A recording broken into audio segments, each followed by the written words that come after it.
Jon Snow did everything right. He was loyal. He was honest. He protected people who hated him. He told the truth when everyone else wanted comfort. He chose duty when it would have been easier to choose himself. And they still put knives in him. But here is what nobody talks about. Jon Snow's real enemy was never the White Walkers. It was not the wildlings. It was not Ramsay Bolton. It was not Daenerys. Jon Snow's greatest battle was with his own goodness. Because sometimes being good does not save you. Sometimes being good is the very thing that gets you hurt. And this video is not just about men. It is about every person who has ever tried to do the right thing and somehow ended up paying the price for it. Every person who stayed loyal to people who did not return that loyalty. Every person who told the truth and got punished for it. Every person who kept carrying the weight quietly because they thought that was what strength looked like. Maybe that is why Jon Snow's story still hits. Because in some painful way, a lot of us know exactly what this feels like. To keep showing up, to keep giving, to keep protecting, to keep doing what is right, and still end up wounded by the very people you were trying to save. So if you have ever felt punished for having a good heart, this story is going to hit closer than you expect. Before Jon Snow ever picked up a sword, before he ever took a vow, before he ever stood in front of an army, the world had already given him a name: Bastard. Not son, not heir, not equal. Bastard. That word followed him everywhere. At Winterfell, Jon was surrounded by family, but he was never fully inside the family. He ate with them, he trained with them, he grew up beside them, but there was always an invisible line between him and everyone else. Robb was the true-born son. Bran and Rickon belonged. Sansa and Arya had their place. But Jon? Jon was the reminder of something people did not want to talk about. He was a wound in human form. And the painful thing is that Jon was not completely unloved. Ned loved him, Arya loved him, Robb loved him. But love from some people does not always erase rejection from others. Because sometimes the deepest pain is not being completely abandoned. Sometimes the deepest pain is being close enough to love, but still not fully chosen by it. That is what made Jon different from the beginning.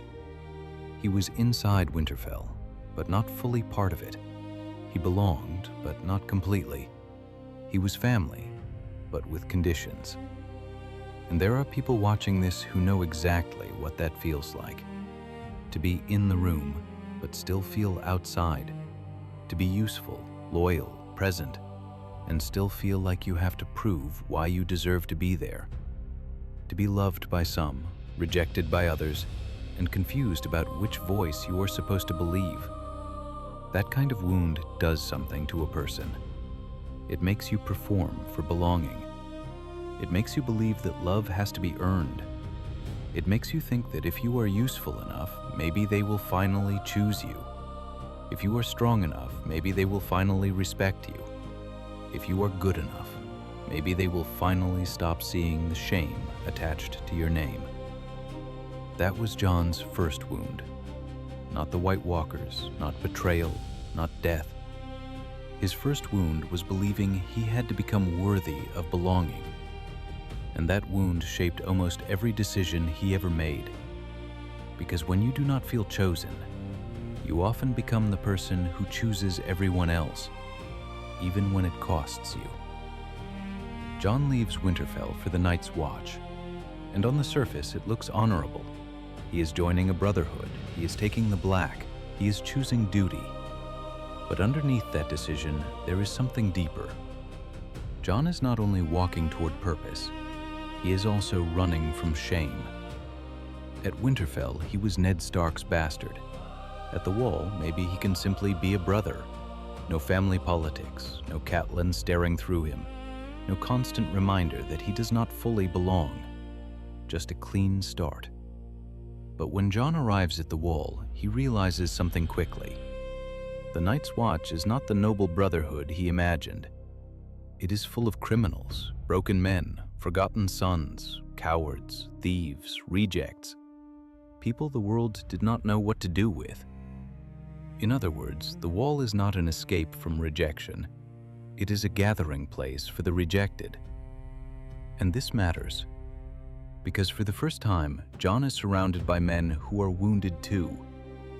But instead of becoming bitter, Jon starts becoming responsible. At first, he looks down on them. He is better trained, he comes from Winterfell, he knows how to fight. He has had advantages many of them never had. But little by little, Jon starts to see them differently. He starts to understand that broken men are still men. He starts to understand that the person who looks weak may have simply never been taught how to be strong. He starts to understand that leadership is not standing above people. Leadership is standing close enough to understand what broke them. That is why Jon becomes different. He does not lead because he thinks he is better. He leads because he knows what it feels like to be looked down on. He knows what it feels like to carry a name people use against you. He knows what it feels like to want a place in the world and not know where to find it. And that is one of the first real lessons Jon Snow teaches us. Pain can make you cruel, but if you let it teach you, pain can also make you compassionate. The same wound that could have made Jon bitter became the wound that made him see people differently. But this is also where the danger begins, because the more Jon sees, the more Jon carries. And good people often suffer because they notice what everyone else is willing to ignore. Then Jon meets the wildlings. To the Night's Watch, the wildlings are the enemy, dangerous, uncivilized, savage, on the wrong side of the wall. That is the story Jon was taught. But then he actually lives among them. He meets Mance Rayder. He sees a man who is not just a rebel, but a leader trying to save his people.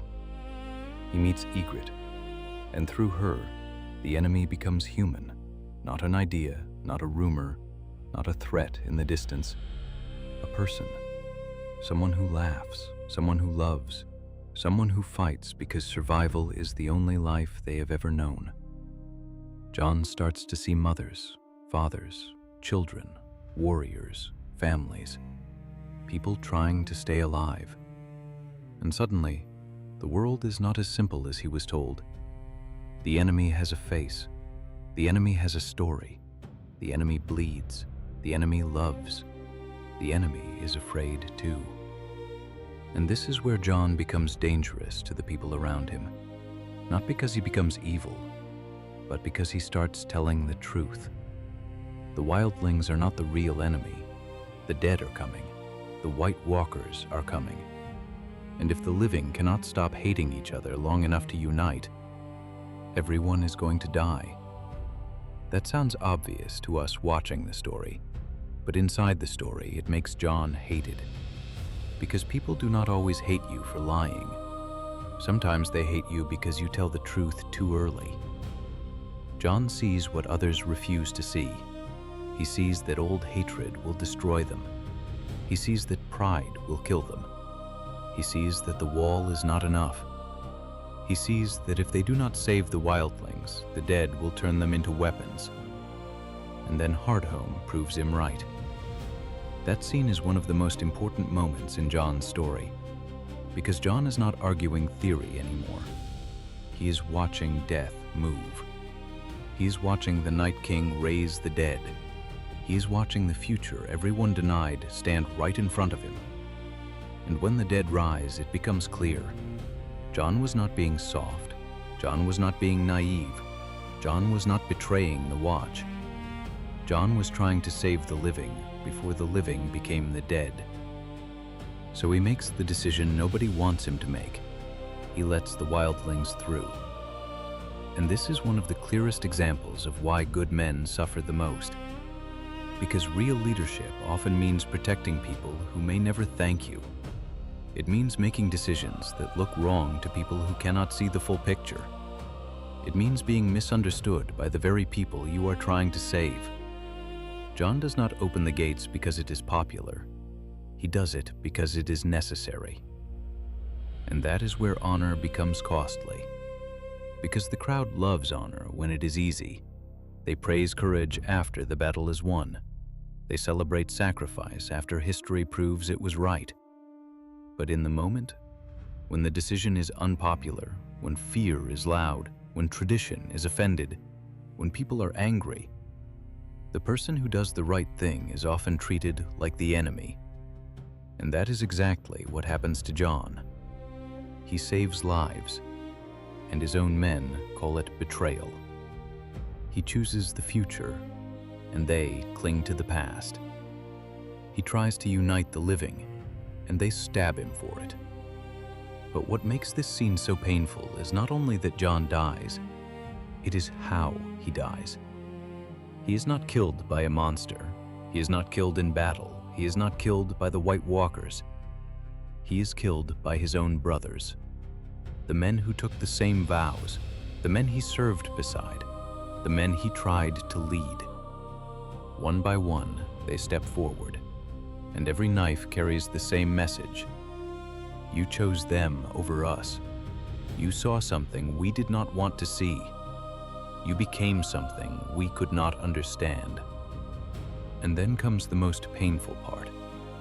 Ollie, the boy Jon tried to protect, the boy Jon allowed close, the boy who lost his family to wildlings and could never see past his own pain. Ollie steps forward, and he puts a knife in Jon, too. That is why the betrayal hurts, because sometimes the people who wound you are not evil. Sometimes they are wounded, sometimes they are afraid, sometimes they are loyal to their pain.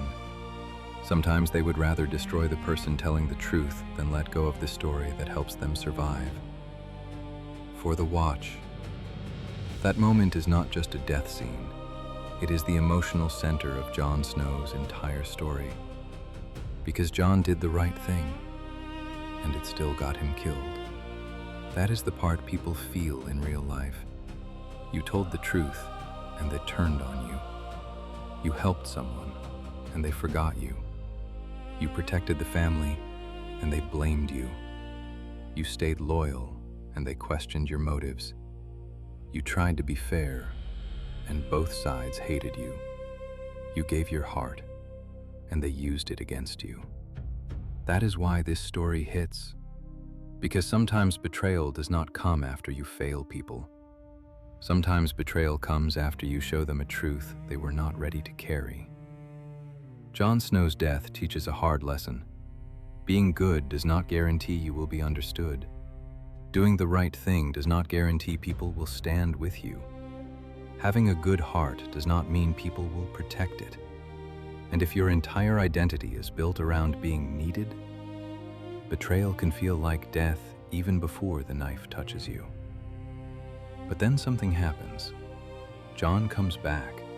And yes, in the show, it is a resurrection. But symbolically, it is something much deeper. Jon Snow does not just come back from death. The old Jon dies. The Jon who wanted to prove himself dies. The Jon who thought honor would protect him dies. The Jon who believed loyalty would always be returned dies. The Jon who kept carrying everything because he thought that was his purpose dies. And when he comes back, he is different. He is quieter. He is heavier. He is less innocent. He is tired in a way that words cannot fully explain. And that is real. Because when life breaks you deeply enough, you do not come back the same. People love to talk about healing like it is always bright, like you fall apart, learn a lesson, and suddenly become happy again. But some healing feels like silence. Some healing feels like sitting with the truth that you can never go back to who you were. Some healing feels like grief, not because you lost someone else, but because you lost the version of yourself that believed people would do right by you just because you did right by them. That is Jon after resurrection. He is alive, but something in him is finished. And strangely, that is where freedom begins. Because sometimes falling to your lowest place is not the end of your story. Sometimes it is the first moment you stop living for the approval of people who never truly saw you. Jon does not come back desperate to lead the Night's Watch. He does not come back trying to convince everyone. He does not come back begging for acceptance. He gives everything he had to that life, and then he walks away. My watch has ended. That line is not just about the Night's Watch. It is about identity. It is about finally releasing the role that consumed him. It is about realizing that duty without boundaries becomes a prison. And this is one of the biggest lessons in Jon Snow's story. You can be honorable without being trapped. You can be loyal without becoming a prisoner. You can serve without disappearing. You can love people without letting them use your goodness as a weapon against you. That is where healing begins.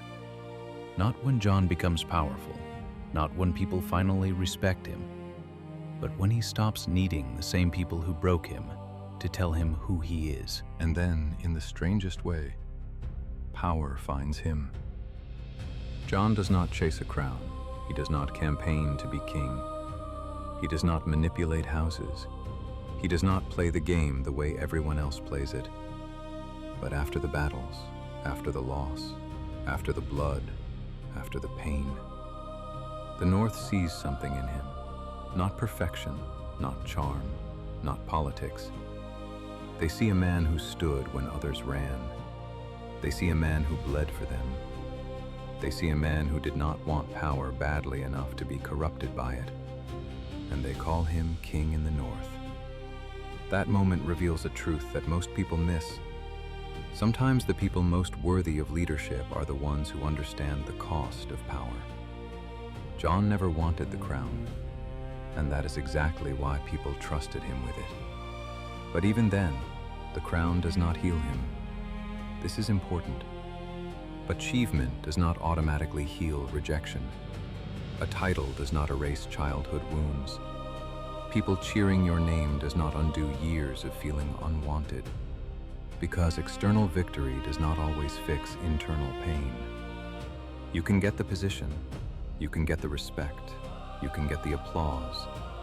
You can finally become the person people said you could never be, and still feel the wound underneath it all. That is why Jon's story stays painful even at its highest point, because even when he rises, he still carries the same ache. He still wants to do right. He still wants to protect everyone.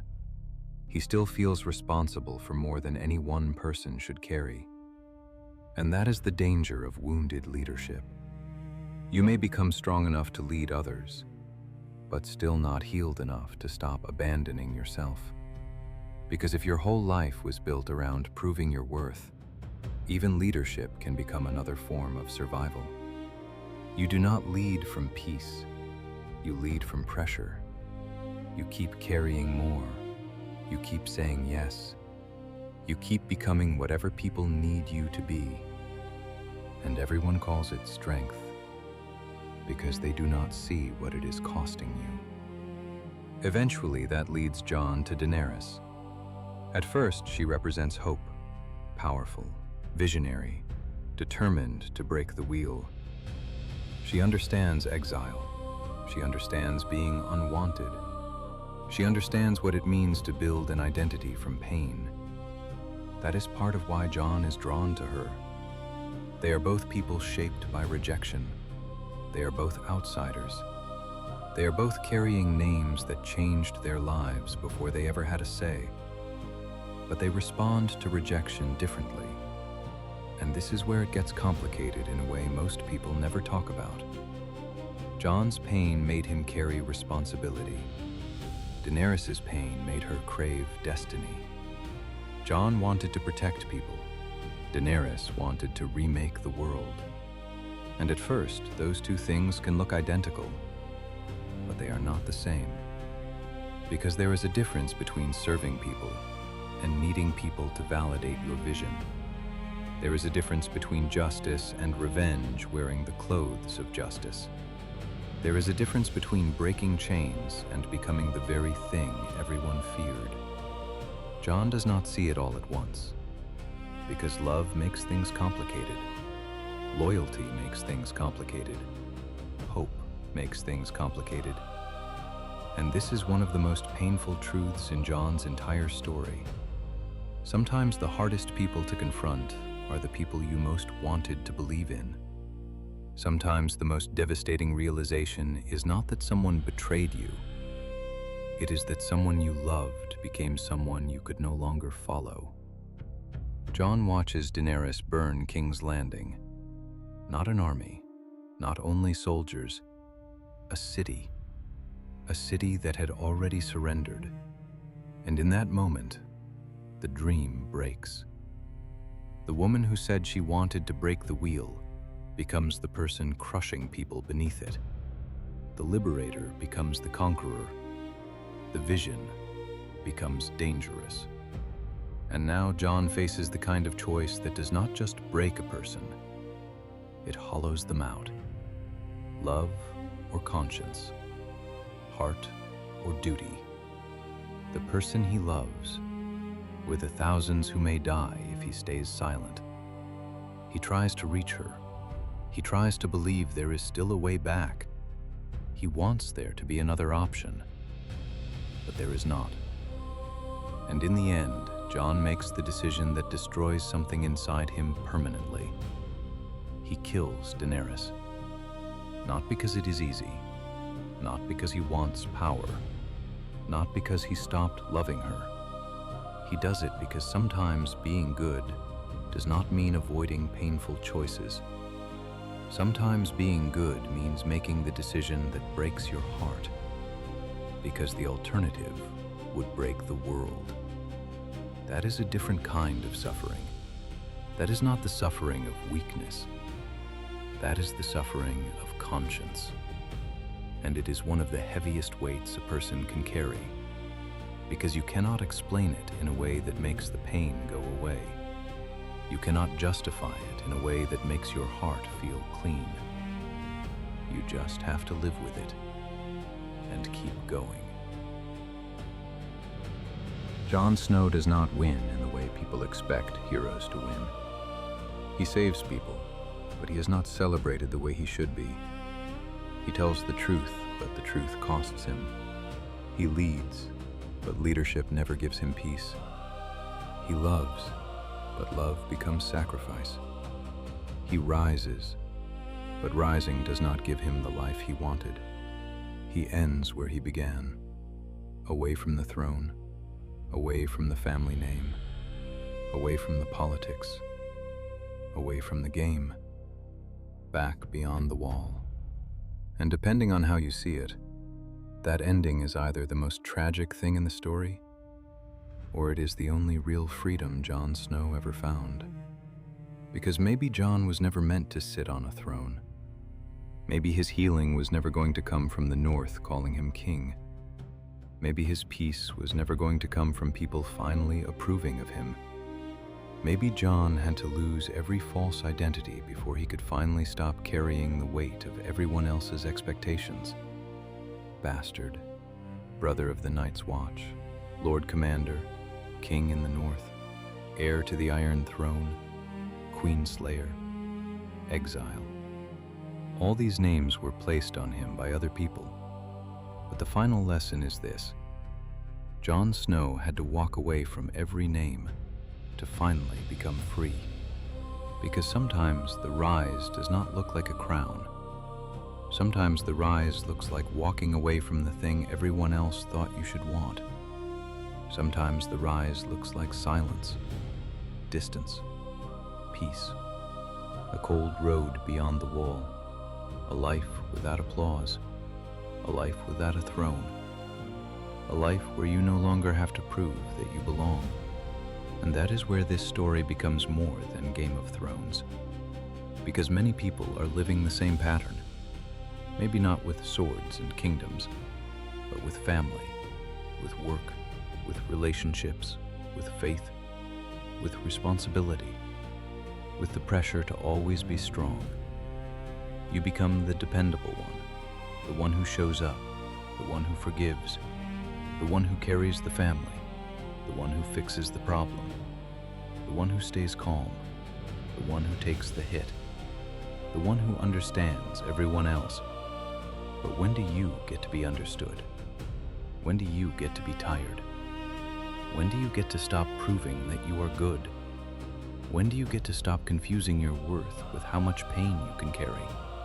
That is the question Jon Snow leaves us with. Because being good was never his weakness, but carrying everything alone almost destroyed him. And maybe that is the lesson. There is a version of goodness that heals people, and there is a version of goodness that slowly destroys the person carrying it. The difference is truth. The difference is boundaries. The difference is knowing that love does not require you to disappear. Jon Snow teaches us that sometimes the lowest place is not the end. Sometimes the lowest place is where the false version of you finally dies. The version that needed approval. The version that thought suffering silently made you worthy. The version that believed love had to be earned through sacrifice. The version that kept saying yes because no felt like rejection. And when that version dies, it hurts. It feels like losing yourself. But sometimes what you are losing was never truly you. It was the survival pattern you built when you did not feel chosen. That is why Jon's resurrection matters. Because Jon Snow rose from death. But the real rise was not just opening his eyes again. The real rise was learning that his life did not belong to the people who kept demanding more from him. And maybe that is what some of us need too. Not to become colder, not to become selfish, not to stop caring, but to rise with wisdom, to rise with boundaries, to rise without begging the world to finally approve of us. Because good people suffer the most when they think being good means carrying everything alone. But good people become powerful when they learn that honor also requires truth. And the truth is simple. You are allowed to rest. You are allowed to walk away. You are allowed to stop proving yourself to people who benefit from your exhaustion. You are allowed to be good without being used. You are allowed to be loyal without betraying yourself. And if life has brought you to your lowest place, maybe this is not where your story ends. Maybe this is where the version of you that lived for everyone else finally dies. And what rises next is the version of you that no longer needs permission to stand. You were never weak because you cared. You were never foolish because you loved. You were never broken because you tried to do the right thing. But you were never meant to carry all of it alone. That is the difference. So do not let the knives make you cruel. Do not let betrayal hollow you out. Do not let rejection make you forget who you are. But do not go back to the same chains and call it duty. Rise, not because the world finally chose you. Rise because you finally stopped needing the world to tell you that you were worthy. If this story spoke to you, I want you to ask yourself one question. Where in your life have you been carrying something that was never meant to be carried alone? Drop your answer in the comments. Because sometimes your Jon Snow moment is not when you pick up the sword. Sometimes your Jon Snow moment is when you finally put down the burden. This is worthy to rise. And if you have ever been rejected, betrayed, underestimated, or punished for trying to do the right thing, your story is not over. Your watch may have ended, but your rise is just beginning.